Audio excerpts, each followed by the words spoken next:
Halo, perkenalkan nama saya Ni Wayan Wanda Veronica dengan NIM 20191430111. Saya mahasiswi dari Universitas PGRI Palembang dari program studi Pendidikan Guru Sekolah Dasar kelas 5A.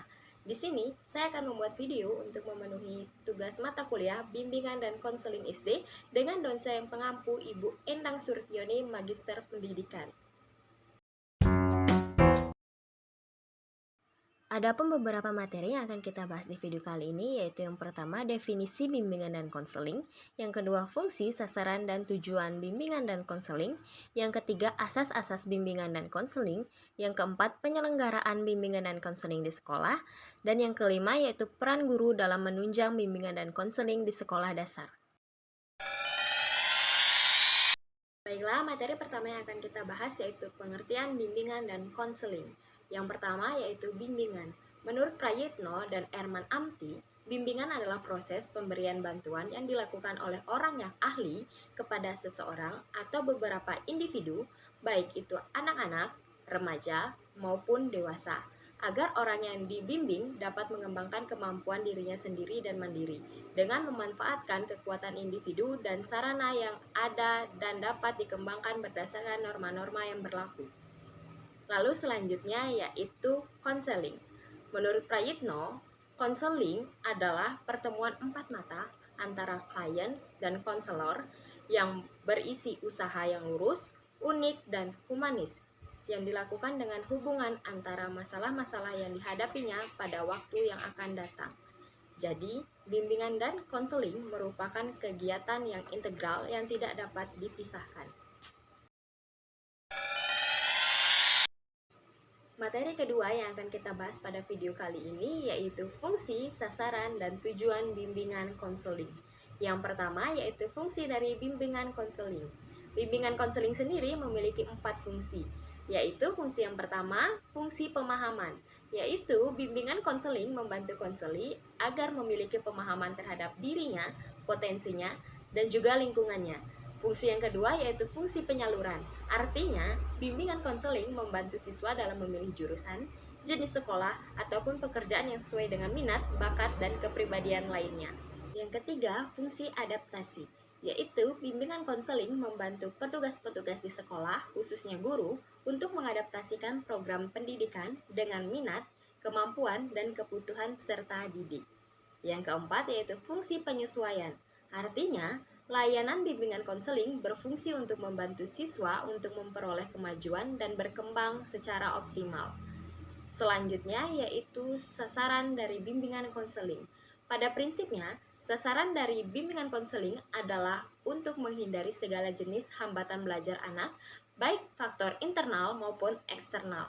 Contohnya, ada anak yang baru saja pindah rumah karena harus mengikuti kedua orang tuanya. Dan tentunya si anak ini harus beradaptasi lagi dengan sekolah yang baru, teman yang baru, dan juga lingkungan yang baru. Anak-anak seperti inilah yang menjadi sasaran dari layanan bimbingan dan konseling, supaya si anak tidak mengalami kesulitan belajar di sekolah barunya.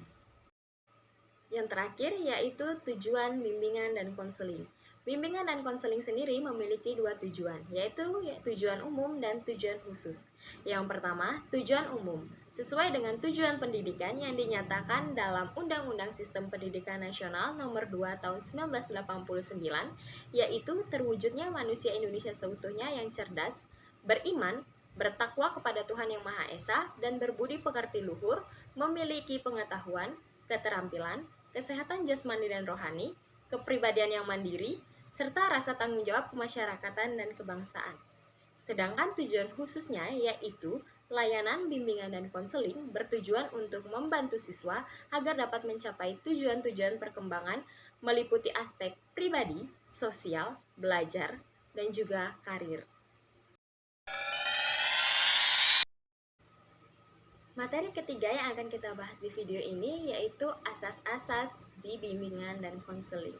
Dalam bimbingan dan konseling sendiri ada 12 asas-asas yang berlaku.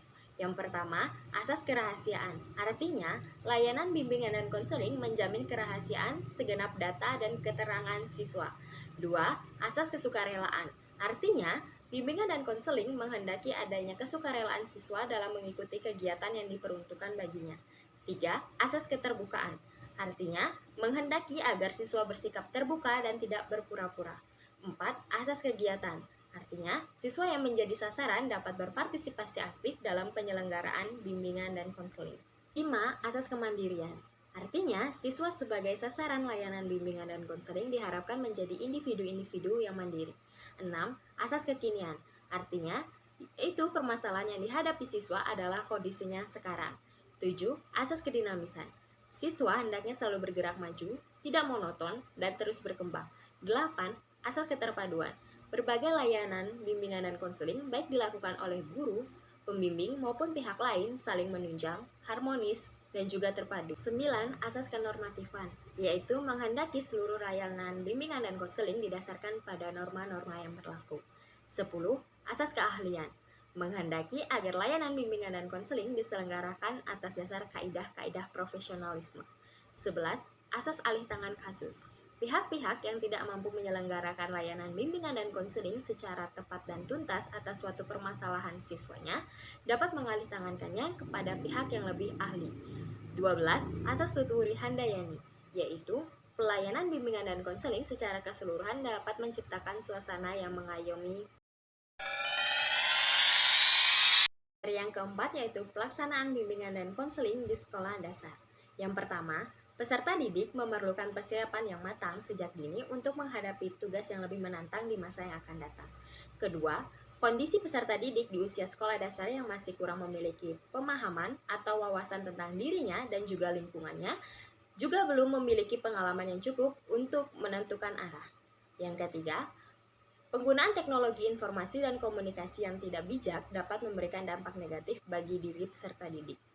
4. Tuntutan hidup yang semakin stres dan depresi. 5. Kegagalan peserta didik sekolah dasar dalam mencapai tugas perkembangan akan menimbulkan kekecewaan, kecemasan, dan ketidaksiapannya dalam melaksanakan tugas perkembangan berikutnya. Berdasarkan uraian masalah yang telah saya jabarkan tadi, pelaksanaan bimbingan dan konseling perlu dilaksanakan di sekolah dasar untuk membantu peserta didik dalam memecahkan permasalahan yang dihadapinya. Materi kita yang terakhir yaitu peran guru dalam menunjang bimbingan dan konseling di sekolah. Guru di sekolah dasar memiliki peranan yang adil dalam pemenuhan tugas perkembangan peserta didik, baik pengetahuan, sikap, maupun keterampilan.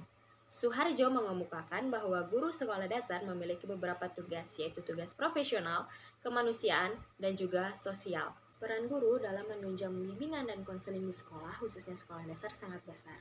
Karena saat di sekolah dasarlah terjadi pembentukan yang kuat tentang karakter dan juga moral pada anak.